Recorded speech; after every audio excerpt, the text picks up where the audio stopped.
Hi, everybody. We're going to get kicking off in about 30 seconds. So grab a cup of coffee and we'll be starting shortly.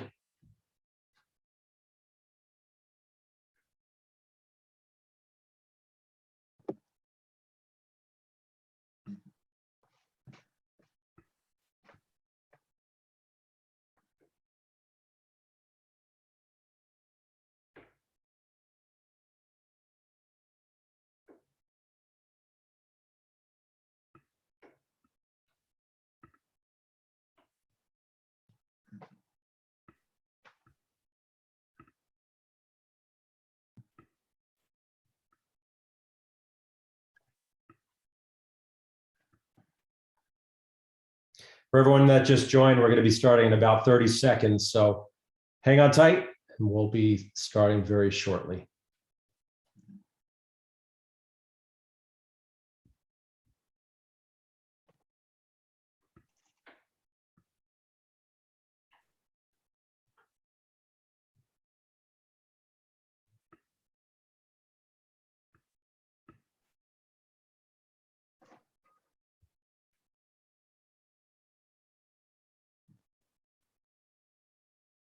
Good afternoon, everyone. I'm Greg Kahn from the Emerging Tech Exchange, and I am so thrilled to be launching our 2022 programming with this incredible topic and group on the metaverse. The metaverse is an area that has interest from almost every industry group and is being created by all of us together as an ecosystem. And so we're delighted with the interest. And our focus today is going to be on reshaping digital marketing. And so I have a group of incredible industry experts joining me on the panel today. But before we get into that, just a little bit about Emerging Tech Exchange. ETX, as it's known, was formerly the IoT Consortium, and we rebranded, launched a new website, and expanded our areas of focus into the topics that you as an industry have shared with us that you're interested in learning and collaborating around. And here's a quick snapshot: deep learning, robotics, electric vehicles, blockchain, crypto, NFTs, connected lifestyle, and gamification. And of course, today's topic, the metaverse. These are areas that we'll be focusing on. We will be hosting many sessions like this, some in person, some digitally, and some in the metaverse itself. So stay tuned for that. As we kick off today's session, I wanted to just briefly throw up a poll, because our sessions are interactive, and we hope that you will be as participatory as you're taking in the information. And so the first question that I have there is, do you currently have your own avatar? Take a quick 30 seconds to answer that question.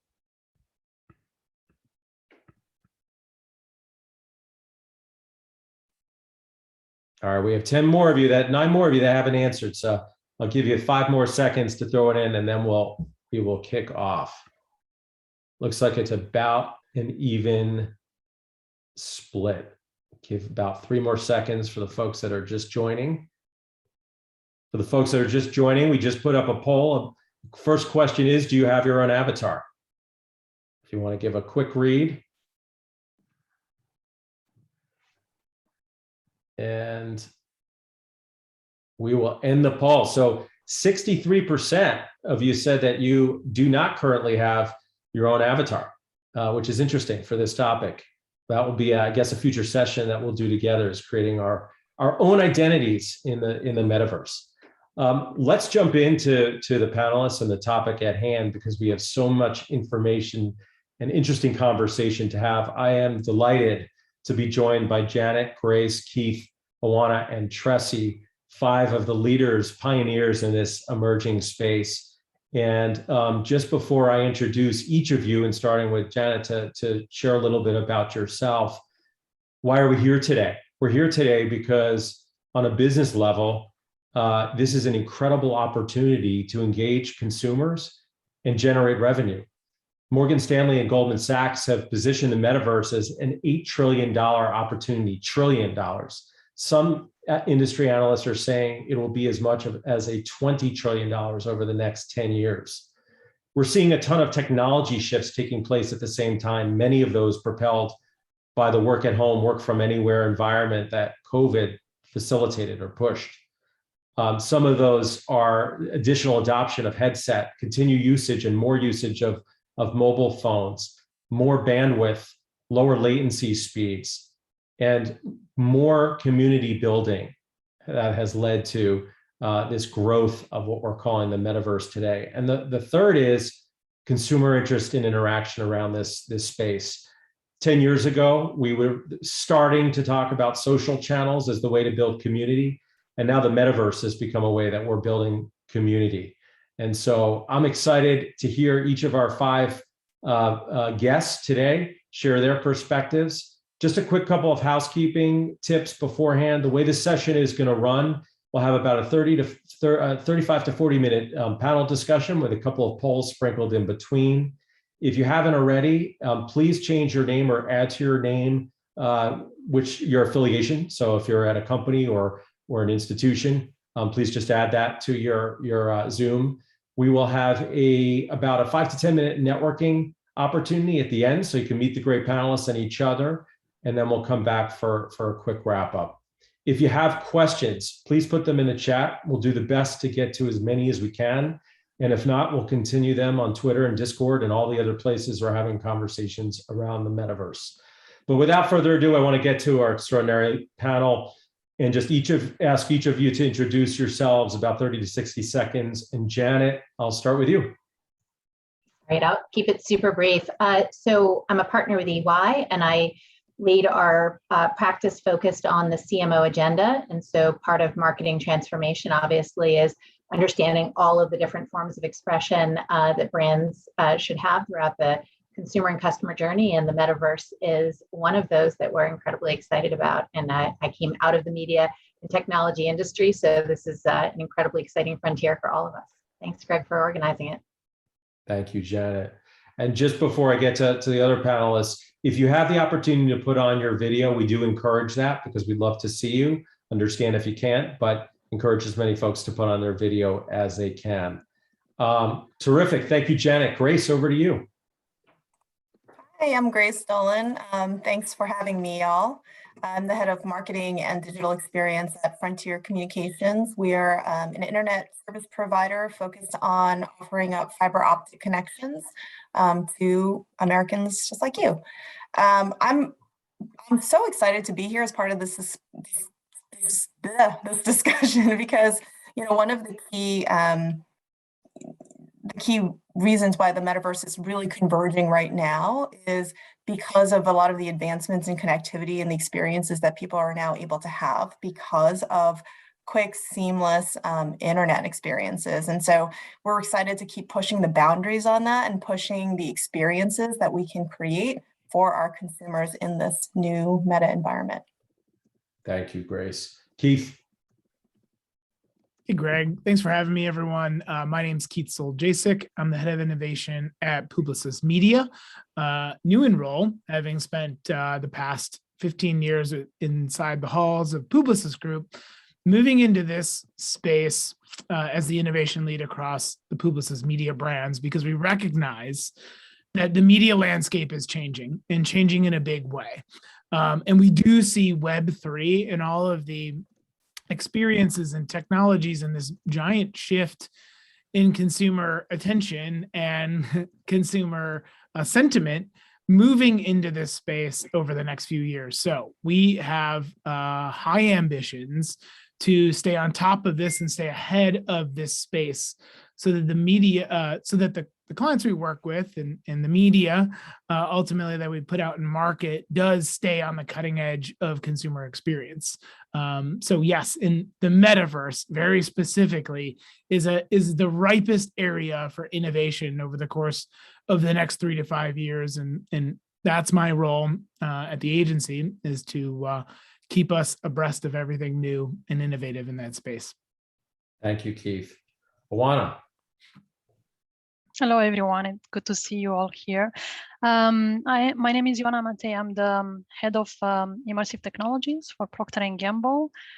P&G has been playing with VR and AR for more than 20 years. We started with the Barco Caves back in the days doing virtual packaging and virtual shelves and stores design.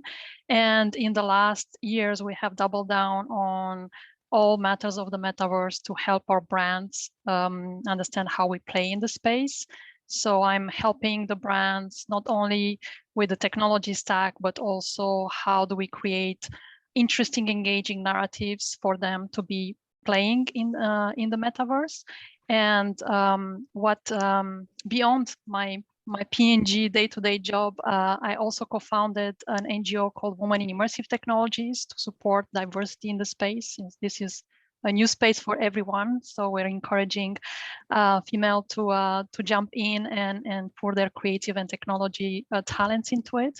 And I'm also running a VR film festival in Los Angeles. So I get to see a lot of young independent content, which is very interesting as well to see how the technology evolves from that side.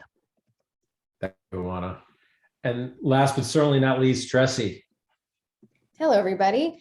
Okay, first off, I'm excited to learn from everyone here because this is still a very new area for me and early days for Chipotle, which is where I work. A big part of my role is driving customer engagement and thinking about community. And that's been our lens as we've entered the metaverse, and knowing that people are talking about our brand and talking about everything else in this virtual environment, and thinking about how we show up in the right relevant way and stay very engaged with Gen Z, which is a big audience for us. So excited to be here today.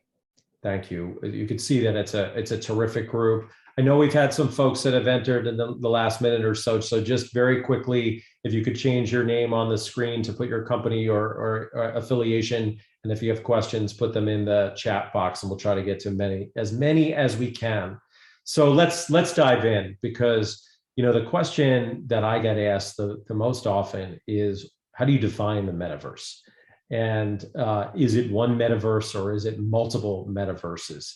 And so I'm going to ask each of you to share your brief perspective on what do you consider the metaverse to be? Is it the same as virtual reality, augmented reality?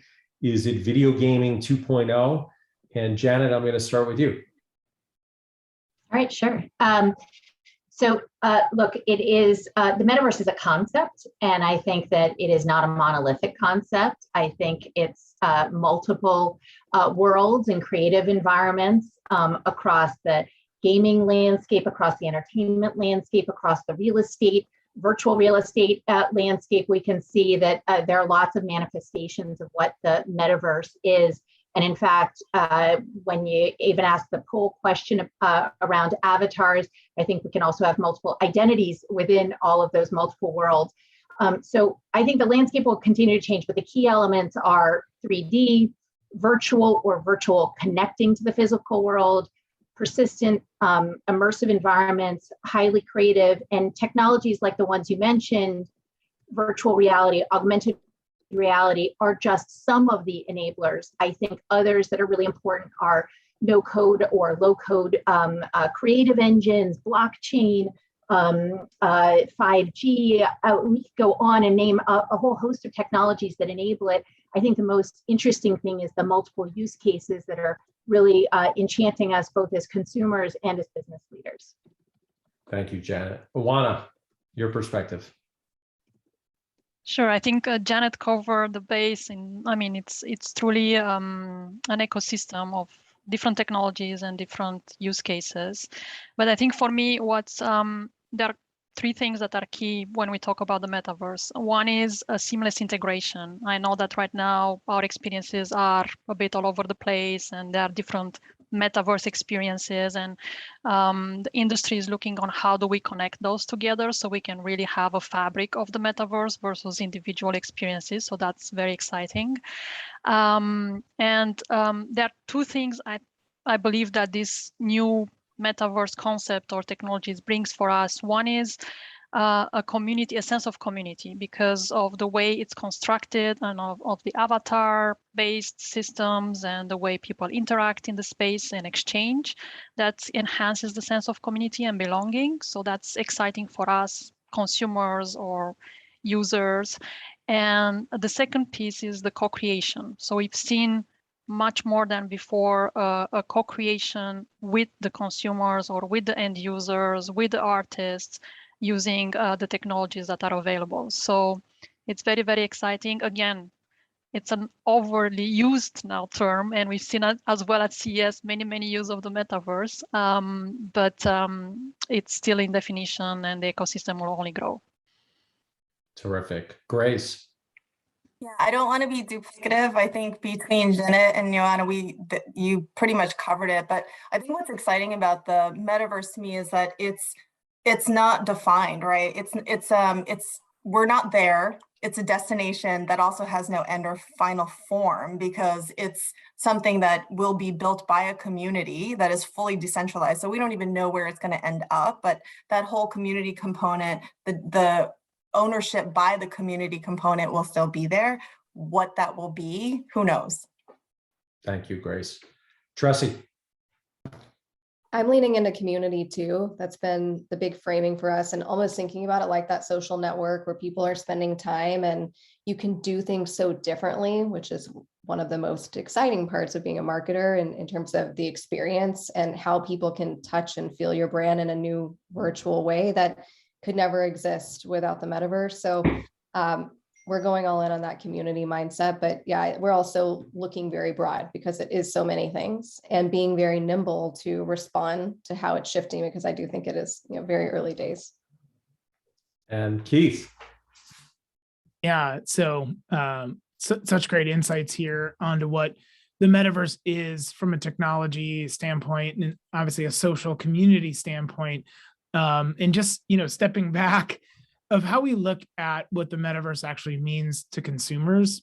And one is, when you boil it down very simply, the metaverse is just the internet in 3D, and it's not. There's many more factors that contribute to that. But if your experience takes place in effectively 3 dimensions, you can say you're in the metaverse. It's less about, I think for the last decade plus, we focused our consumer experiences around being on the internet, right? You're visiting, you're on this platform, you're on that platform. And the metaverse to me represents the shift in being in the internet. So immersed inside, part of a community, all the things that you all had, brought up when you're defining it. So about being on the internet, but also, it's also to me a snapshot. It's a moment in time, and to me anything that really came out past 2020 or previous to 2021, innovative technology was just foundational. If you look past now 2021 and how all of these converging technologies are starting to combine, and the emergence of community and digital ownership, that moment in time and everything that emerges and evolves and innovates beyond that point, you can consider that the metaverse. So I really do think it's both a simple concept and a snapshot, a moment in time. That's a great perspective.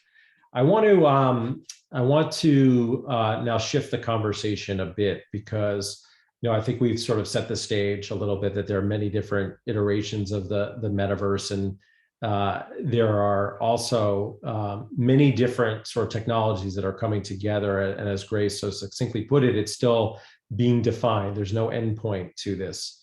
But at the same token, there's a lot of interesting M&A and activity happening in the marketplace that is helping to drive this interest. Of course, starting with Facebook/Meta's rebrand of the new company last year, and then Microsoft's big announcement about acquiring Activision Blizzard. And so I want to throw up our second poll before we get into individual questions for each of our panelists, which is, who do we think is going to be a leader of however we're defining the metaverse or thinking about it or visualizing it from a revenue perspective within the next 5 years? So think about hardware and also think about the services.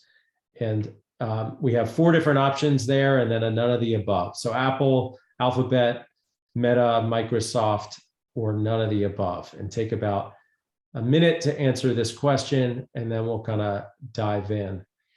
I see some Apple responses, which is interesting.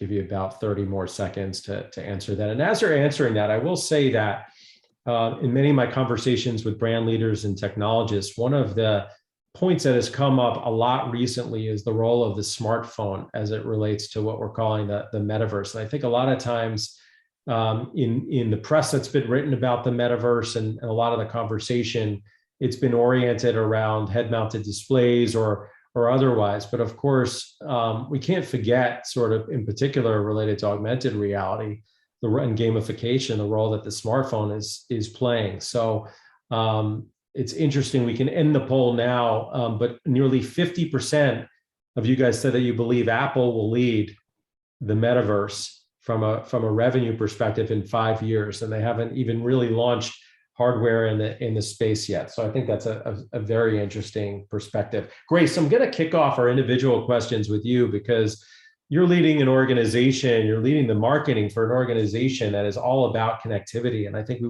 wouldn't be here today on Zoom, or wouldn't be having this conversation, the metaverse, without talking about how connectivity is key to the growth of this ecosystem. Love for you to share your perspective on the role that access and speed of technology will play to the adoption of this space that we're so passionate about. Hi, yeah, yes, you're right. We would not be here having this conversation without a lot of the advancements that we've seen in the last decade around connectivity. You can't have an immersive experience without high bandwidth, high speed, seamless connectivity.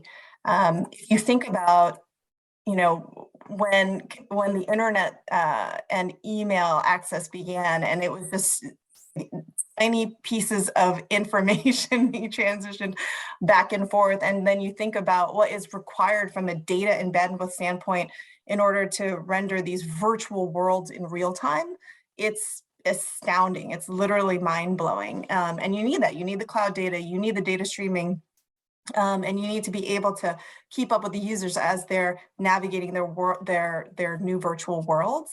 So yeah, this is the reason why now is the time the metaverse is starting to become a real thing for a mainstream consumer. And so, having connected innovations like wireless 5G or wired multi-gig speeds and even fiber optic connections that drive that symmetrical speed, lower latency, all of that leads into a much more seamless consumer experience within this digital world. And that's why it's so important. But you did ask a question about access, and this is where access online and access offline are so closely intertwined. And as we think about the world, the digital world that we're creating, the virtual worlds that we're creating, the first step is to provide that access to meaningful connectivity offline, so that people, young people, old people alike, everybody has, the opportunity to really explore this world in a meaningful way. Thank you, Grace. Janet, in your role, you're advising C-suite executives all the time about their overall marketing and media mix. Where do you see the metaverse fitting into this space? It's still emerging, it's amorphous, there are no standards, we haven't talked about privacy. How do you guide them on how much to allocate to this fast-growing but crazy exciting emerging medium? So generally, we would probably not be advising on marketing mix or how much to allocate, because it's we would probably be deferring obviously to the marketing leaders inside of the client, as well as agencies and the whole ecosystem of folks that are doing that. What our role is generally going to be focused on is marketing strategy, operations, how to wire for success, and think about how marketing fits into the connected consumer customer journey. And I do think the metaverse plays a fundamentally important role, not so much as an allocation in a media mix, but really as a new form factor for customer experience. And so the advice we would be probably offering, and we are offering, is first just to get uncomfortable, right? Because in order to innovate, you got to get uncomfortable. And I think for people to re-envision new form factors of not only branding and marketing, but also of the consumer experience or journey itself, it's going to take a lot of people across a sales, a marketing, a product, a technology organization thinking quite differently. And so the first thing is to stimulate that dialogue and get that going. And really find inspiration and help people get their hands dirty so that they really understand and feel comfortable with some of the things that we're talking about, because it's not so much about reading, it's about playing with it and really getting inspiration, whether it's from a competitor, a peer, like a kid down the block. All forms of inspiration are equally valid. And the other thing then is to think about, just because you can do something doesn't mean that you should. It's got to align to your brand purpose, your commitment to your customer, and then where you can create customer value. How can you take friction out of the experience? How can you expose a new form that is really going to engage customers, brand in new ways, create a new business model, give you a new way to engage employees or vendors or partners.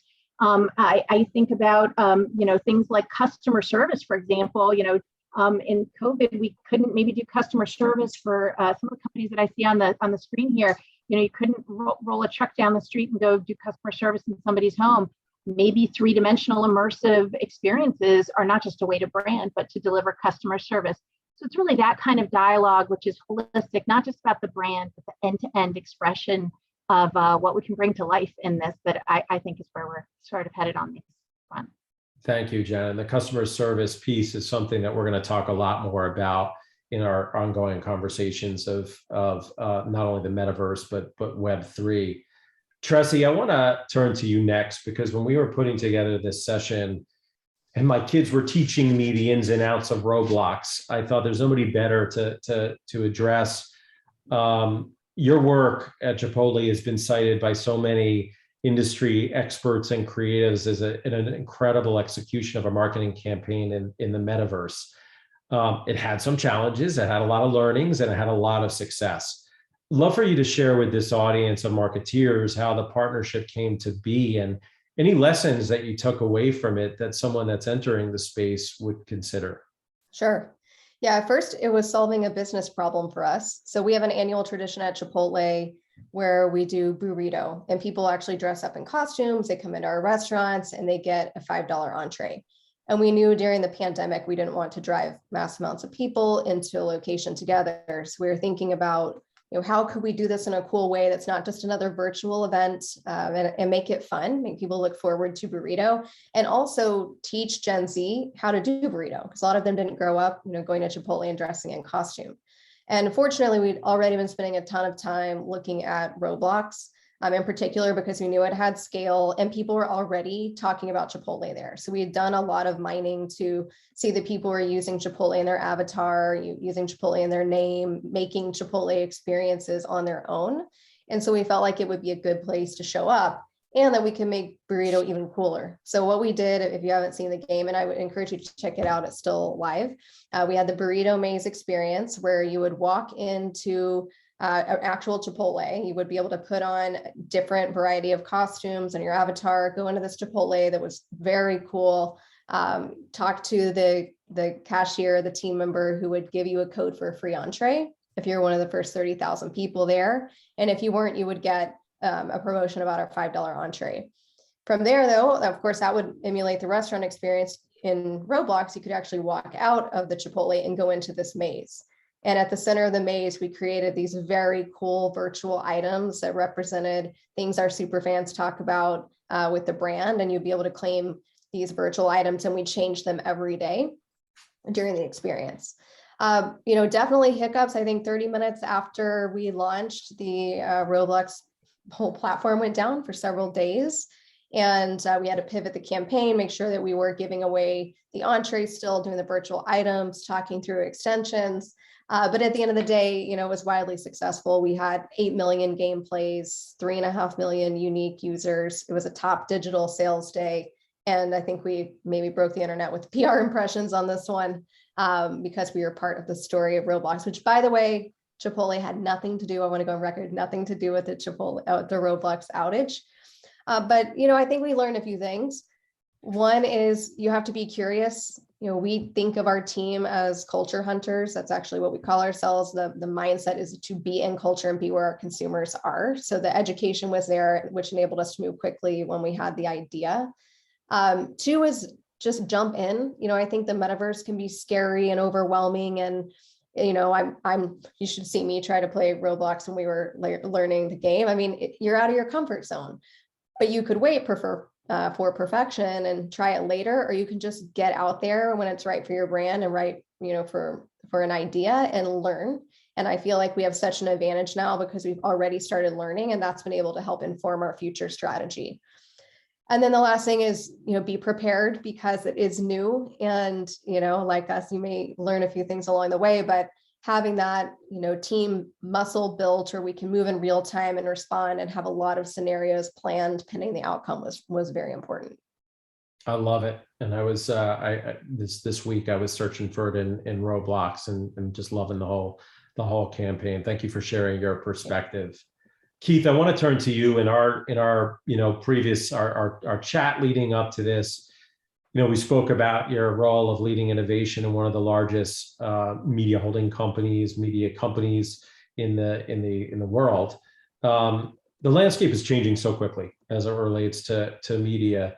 And, you know, digital companies, both on the brand side and on the publisher side, are rethinking sort of what's happening as third-party cookies are phasing out in the name of consumer privacy, and the need to reach consumers and engage with consumers is as great as ever. Also, the role of data has always been and is becoming even more important as we get more and more connected. And, you know, one of the questions and one of the reasons why I think so many folks, you know, said that they believed Apple was going to lead in this space is that if you can control the hardware aspect, and this is also what Mark Zuckerberg's vision is at Meta, is that if you could create hardware, you could also help to own the data. The flip side of that is the customer is pushing harder and harder, the individual, to own her or his own data. And so, you know, I want to ask you about that question, just about how you envision data ownership and participation playing out in this emerging metaverse world that we're all in. Yeah, Greg, great question. Something that we think about, talk about every day, have task forces looking at this, evaluating, you know, really what the future looks like in terms of consumer data. Just like the metaverse, it's unclear what the future will hold with regard to consumer data and how brands are going to have to go about acquiring that. But we have a few leading indicators of where this is going to go. And one, I think, you know, the term the death of the cookie is certainly a complex thought, and to say that we would completely eliminate any capability of knowing our consumer across digital experiences, and the fact that that would actually go away, that's not exactly what's going to happen. We will continue to be able to know our customer across digital experiences and across the internet. We'll just have to work a whole lot harder to get that data and to maintain that relationship. So I think that the real change there is how hard and what that value exchange is going to be between a brand and a consumer. And I think the math is moving more towards the consumer side. All that really means is that the experiences that we build and that we distribute online have to do a much harder job at delivering something truly valuable for the consumer. So that's a long-winded way of saying that we've got to work a lot harder to obtain the data and maintain the consumer relationship. Now, with regard to the metaverse, these seem like two, you know, ships passing, where data, you know, the ability to collect that data is changing, but also the ability to program more rich and immersive experiences is growing. So we think that that change in how hard we have to work is going to be easier when you can offer things in the metaverse, in virtual experiences that consumers actually want. And what we're talking about here is purely digital, right? So the idea of ownership over digital things and that emerging, so the idea of NFTs, avatar wearables, et cetera, really are going to power that next generation of value exchange. You want something purely digital. That digital experience is happening inside of our metaverse experience. Now, if we can exchange some data with us in order to power that experience, and we get to understand who you are, That's great. But what we need to do is not just do that once. We need to do that repeatedly and over the course of a longer period of time. And this is where now we get into the idea of Web3 and true data portability actually helps us, right? Because you as a consumer totally own your data, understand the value of that data, and are only going to share that with brands that then give you something in return. So we're looking at things like a crypto wallet strategy, right? How can we bridge the gap from Web3 data back to Web2 data? What does that actually mean? These are things we're looking at of how we can continue to build that relationship. And we're looking at, what is the paradigm shift in what those experiences look like? So, to me, I see certainly a rise in content and experiences over the course of the next 3 to 5 years, being the most right place for us to capture that consumer data and build the relationship. Keith, we're going to have an entire session on what you just described. There's so much to unpack there, and I'm excited to get into it, because I think as we start to talk about crypto and wallets as it relates to data share and e-commerce in general, there's just so much rich place to explore. Awana, I want to turn to you because Procter & Gamble has long been seen as a pioneer for CPG brands all over the world. A year ago, when in the midst of this pandemic, you introduced a virtual life lab to business and consumer audiences at the largest international technology trade show, Consumer Electronics Show. We were supposed to do it again this year, half in person, half virtually, but we wound up doing it virtually. I was fortunate to participate in a piece of that Life Lab with you. But I wanted you to share with this group of marketeers and investors just a little bit about how this campaign came together. I mean, you really were a pioneer of developing this virtual environment to showcase all the innovation taking place, both on the product level, but on the executive level at Procter & Gamble. And then sort of a second part to that on, trade shows have been such an important part of our industry, both from a business and a consumer standpoint. If you even think about things like Comic-Con or VidCon or those types of things where consumers come to bear, and they're now going to be reinvented with digital components. Just how you think technology can be used to reinvent trade shows and events. So two-part question there. Sure. Thanks, Greg, for the question. So as you mentioned, for us last year at CES, when CES went all virtual, was an opportunity for us to try new things. And I think for many companies, there is no other choice, right? So we just lean in and try and explore for us to understand how the technology works, how the interaction works, and get the learnings. I think what was important for us and what we mostly learn is a few things. One is, how do we create engaging experiences to showcase our brands, which is new for most of our designers and marketers, because used to the 2D world on storytelling, where you are directing on what the viewer sees and how the experience is guided. When you start creating these metaverse worlds, you don't have control of that. So the storytelling there needed to shift, and we had a great work and tremendous amount of effort that was put with our design team to understand how we do that. This being said, we redid it. So Life Lab was second best experience at CES last year, and it was a great success for us, and we redid the experience this year. And when we decided to go fully virtual because of the pandemic, was an easy decision for us. It was not a backup plan. So for us we are both digital and physical, and unfortunately we needed to cancel the physical and keep the virtual. Few things. I mean, maybe what I can do is I can share a little video of the Life Lab, so I understand a bit what I'm talking about, and I can comment on top of it in terms of a few of the learnings, and come back to your second question. Let me see if I can do this. I need to share the screen by the host. Okay, I'll talk it through. We can if you can. I just set it up for you to be able to share it, Juana, if you can. Yeah. Let me do this. Let me see if that works. Is it okay? You see? Yeah. Okay. Few things. I'm not sharing with sound. So Life Lab is a multiplayer avatar-based experience. So we have these portals that you see here in the middle of the floor that gets you to different experiences. And for this year, we had several. So we had Beauty Sphere, which is a full always-on metaverse launch.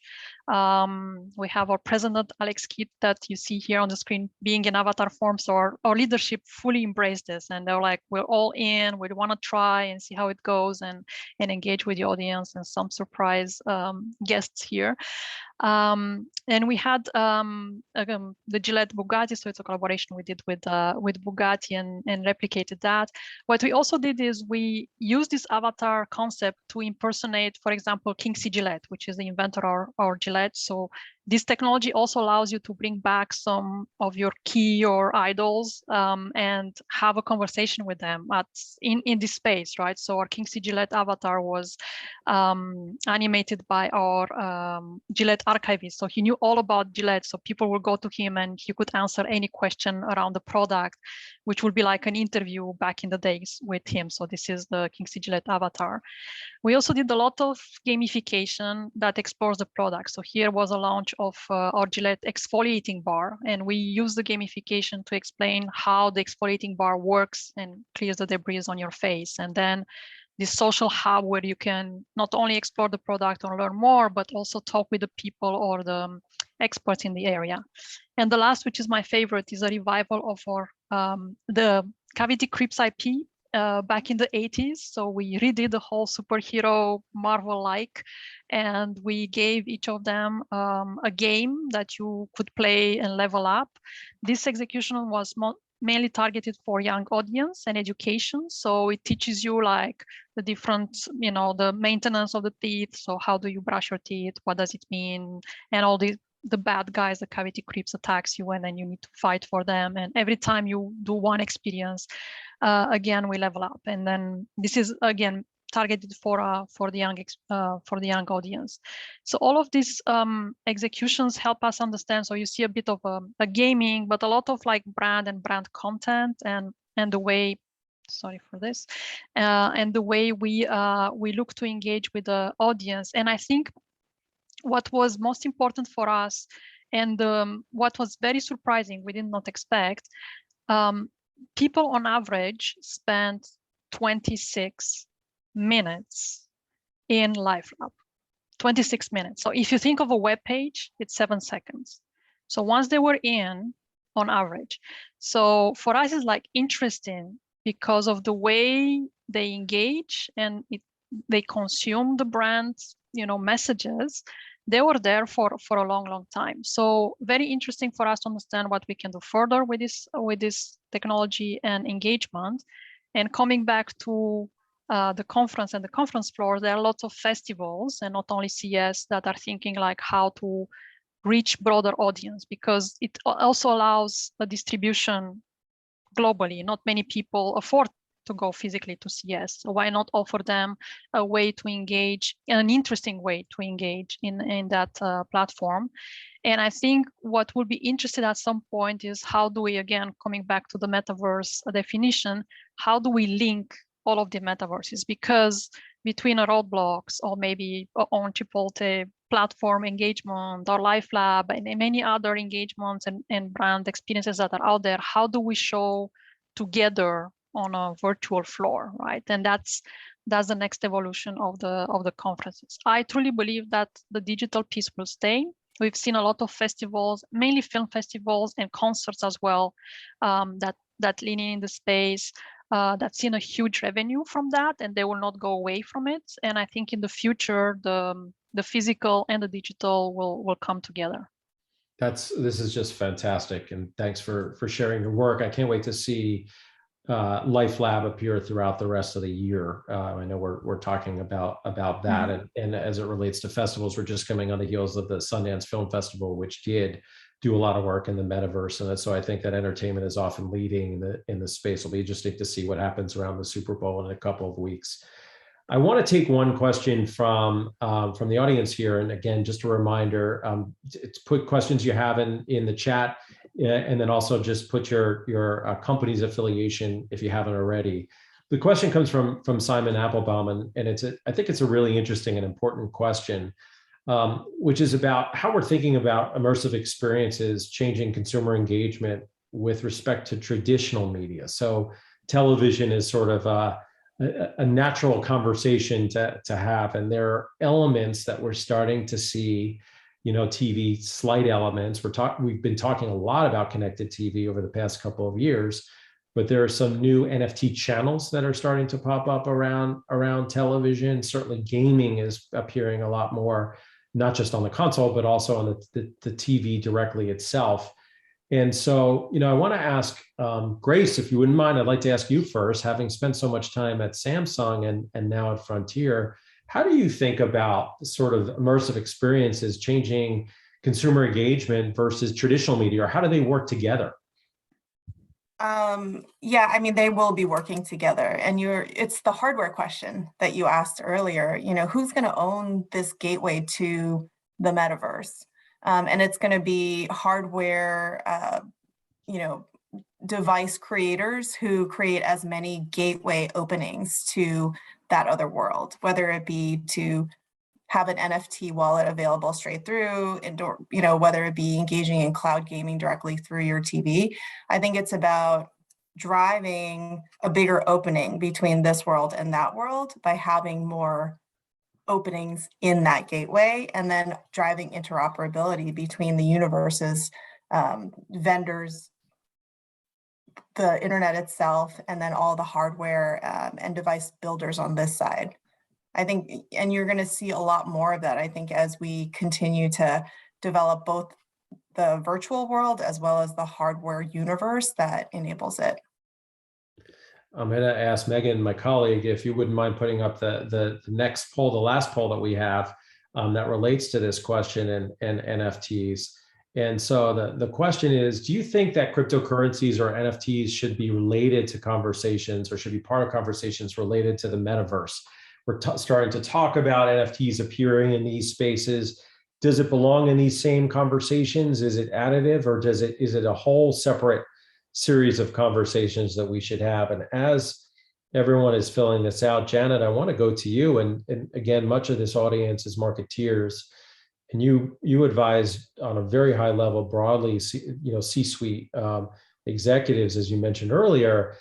How do we bring perhaps the more traditional industry into this space? And I'll use a specific example. We're starting to talk again about the TV upfronts, which have been in a very similar form that they've been in so many past years. And so, they're tiptoeing into all the major conglomerates and networks are tiptoeing into this space. But wouldn't it be interesting if there were some real metaverse activations that took place around the upfronts, either just the delivery of the upfronts being in the metaverse in some way, but then also thinking about the content itself? Just broadly, how do we bring folks that might be a little bit slower to the table into this conversation to help co-create?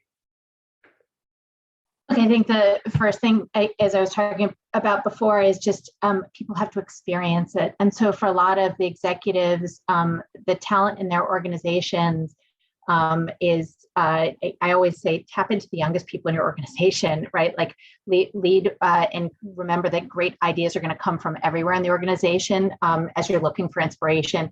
I think the other lesson learned is that as you think about how to bridge, I'll call it the legacy, either interactions or content worlds or form factors and the new universe, don't lift and shift, right? Lean into the new creative dimensions that these things afford, whether it's around content creation or how to bring an upfront to life. It's not about taking what you used to do and just bringing it into a new venue. It's about using all the creative dimensions in this new palette that we have available to us and taking advantage of all the new innate interactivity that it affords us, and making sure that it's intuitive to whoever that audience is, again, whether it's a business context or consumer context. But to me, if it's not experiential in the C-suite or on their leadership teams, I think it fails, because if it's a PowerPoint, there's only so much you can convey in a PowerPoint about a three-dimensional immersive experience with all the different technologies that we're talking about here. So one of the things we do is we use what we call our wave space to bring it to life. And you were talking, Greg, about delivering some of the ETX content in the metaverse. The more the conversation happens authentically in the medium, the more likely it is that we're going to take full advantage of all the creative dimension and business opportunity that exists. Thank you, Janet. And yes, we are planning on hosting future sessions in the metaverse. So if there's anyone that's on this call that wants to be part of helping ETX create what that experience looks like, definitely reach out, because we could use the collaborative effort. Tressie and Juana and Keith, you're up for the 30-second final question, which is, I want to make sure we have time to network. Predictions. I always love to do predictions in the beginning of the year. If you were to make one prediction for what I'm calling the metaverse year ahead, what would that one prediction be? And Juana, I'm going to start with you. I think the big companies that you mentioned earlier, I mean, metaverse base is decentralized. So I think there will be a huge effort on trying to understand how do we create the fabric of the metaverse. I think that's going to be the next big thing, on integrating this all together seamlessly between the experiences, the cryptocurrencies, the privacy data that Kit was mentioning earlier. So that will be and how do we kind of port our assets from one world to another? Thank you. Keith. Yeah, Greg, I think there's two things over the course of the next year. We're going to see the tokenization of everything. So, if you have a subscription, that becomes potentially tokenized as an NFT. If you have IP, and I think there was some chat going on about this, now you own that IP as part of an NFT or a token. That will be a big shift. And for consumers, this is really great, right? It's about that digital ownership. And then the second thing is, in tied to this, is the rise and really increase in power that these communities online have.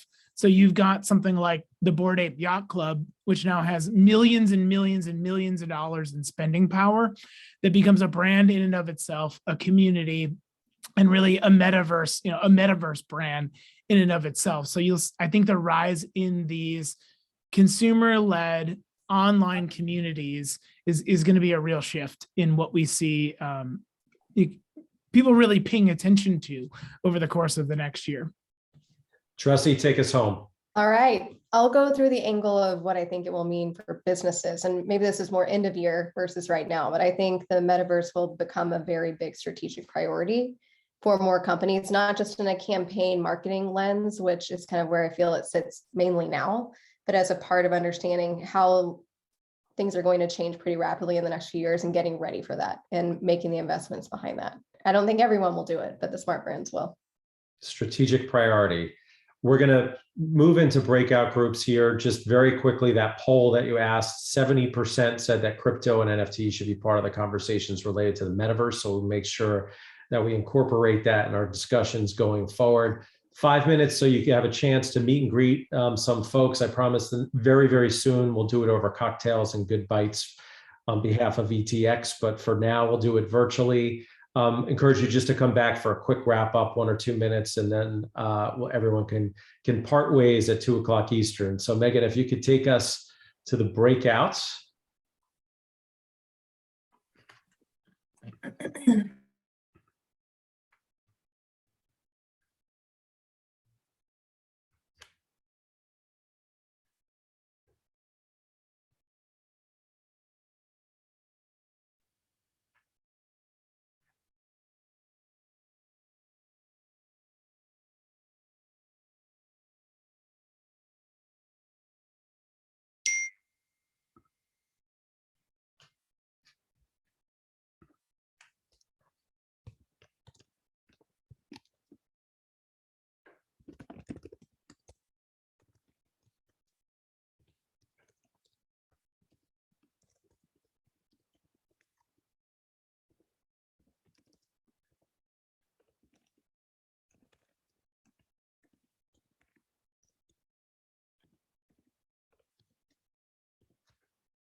as everybody is coming back and promised to get you to your next meetings and lunch appointments at 2, but I'd be remiss without just thanking this incredible group of panelists: Janet, Grace, Keith, Ioana, and Tressie. A virtual applause. I wish we could all stand up. I mean, this conversation could go on for a very long time. Thank you all for being part of it today. This is the beginning. I think we're calling this the top of the first inning of where we are in the space. And with that, ETX will be hosting 4 more sessions with specific industry focus. So starting with fashion, beauty, and luxury in a couple of weeks, and then retail, entertainment, and automotive. So please, if you're interested or you have colleagues that might be interested in these areas, let us know. As Janet mentioned, we will be looking to host some of these sessions in the metaverse itself. So hope you'll join us for part of that journey. And thank you for supporting ETX. We encourage you to join the conversation on Twitter. Please follow us, because these chats are nice, but it's really about the ensuing discussion and community building. So there is our Twitter handle, and we look forward to seeing you again soon in the metaverse. Have a great afternoon, everyone. Thank you, everyone.